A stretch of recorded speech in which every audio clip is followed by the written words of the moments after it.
ഈശോമിശിഹായ്ക്ക് സ്തുതിയായിരിക്കട്ടെ. വിശുദ്ധ ലൂക്കായുടെ സുവിശേഷം 22-ാം അധ്യായം 19-ാം തിരുവചനം.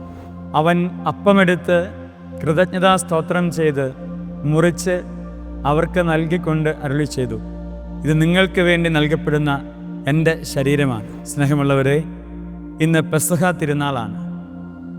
3 മഹാസംഭവങ്ങൾ അനുസ്മരിപ്പിക്കപ്പെടുന്ന ദിവസം.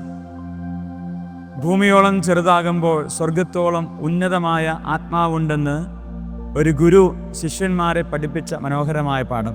ഒരു ദൈവത്തെ അപ്പമാക്കുന്ന പൗരോഹിത്യത്തിൻ്റെ മഹത്വം ഭൂമിക്ക് സമ്മാനിച്ച സുന്ദരമായ ദിവസം. ഒരു ദൈവം മുറിഞ്ഞപ്പോൾ ശരീരത്തെ അപ്പമാക്കി മാറ്റിയതിൻ്റെ മനോഹരമായ വിശുദ്ധ കുർബാനയുടെ ഓർമ്മ ദിവസം.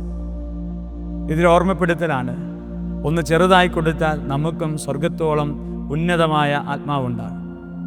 ഞാൻ കരങ്ങൾ ഉയർത്തുമ്പോൾ അനുഗ്രഹിക്കപ്പെടുന്ന ഒരു പൗരോഹിത്യം പോലെ നമ്മുടെ എല്ലാം ജീവിതത്തിൽ ഒരു പൗരോഹിത്യമുണ്ട്. ചേർത്ത് പിടിക്കാനും അനുഗ്രഹിക്കാനും കഴിയുന്ന കൃപയുടെ നീർച്ചാലാകുന്ന ശരീരം. ഒടുവിൽ ഈ ഭൂമിയോട് വിട പറയുമ്പോൾ നമ്മളും ഒരു അപ്പമായി മാറണം. അനേകായിരങ്ങൾക്ക് ഞാൻ വിശപ്പടക്കി കടന്നു പോകണം.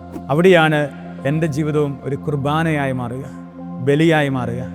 നമുക്ക് പ്രാർത്ഥിക്കാം. ദൈവം അനുഗ്രഹിക്കട്ടെ. ആമേൻ.